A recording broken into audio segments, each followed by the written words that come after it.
আসসালামু আলাইকুম বন্ধুরা। আজকে আমি মাংস পাক করবো। এই যে মাংস আমি ধুইয়া ক্লিন করে লিছি, ছোটো ছোটো করে কাটিছি পিসগুলো। আর এর সাথে আছে আমার পেঁয়াজ, আদা, রসুন, এগুলো বাটা করবো, আমি পেস্ট করবো। আর আলুর সাথে দিয়ে পাক করবো আজকে। আপনারা আমার সাথে থাকবা, ভিডিওটা দেখবা বন্ধুরা। আমার এখন মাংসগুলো হয়ে গেলে এখন আমি ম্যারিনেট করবো। সবগুলো দিয়ে দিলাম মাংস, এই দেখেন সব মাংস দিয়ে দিছি আমি। আর এখানেও আছে এই যে তেজপাতা, লং, দারচিনি, এলাচ, গরম মশলা সব আছে, পেঁয়াজ আছে, রসুন বাটা আছে, সব কিছু আছে, আমি দিয়ে দিলাম এগুলো এখন। আর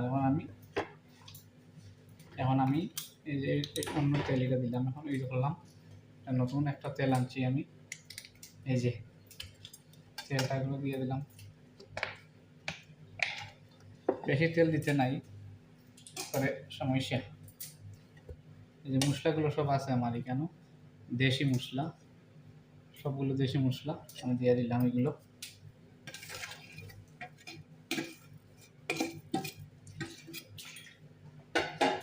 এখন আমি ভালোভাবে ম্যারিনেট করে নিচ্ছি।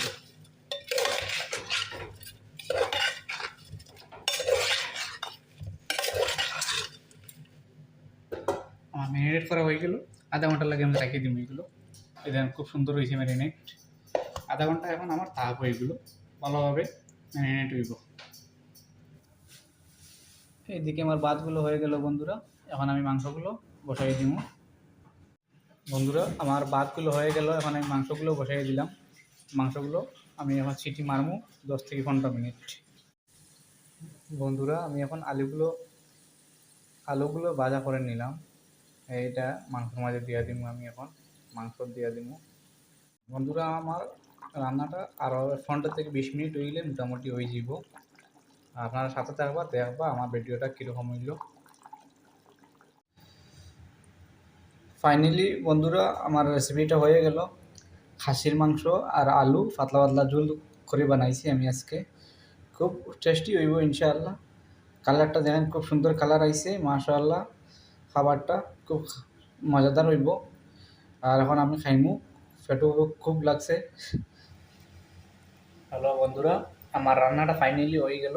এই দেখেন আলু আর খাসির মাংসের সাথে আমি পাক করছি। আর এই যে চর্বি, এটা আমার খাইতে খুব স্বাদ লাগে। চর্বিটা খুব ভালো লাগে আমার কাছে। আপনারা কীরকম লাগে কইতে পারলাম না। বিসমিল্লাহ, অনেক স্বাদ হয়েছে। আর এটা আমার প্রিয় চর্বি। বিসমিল্লাহ,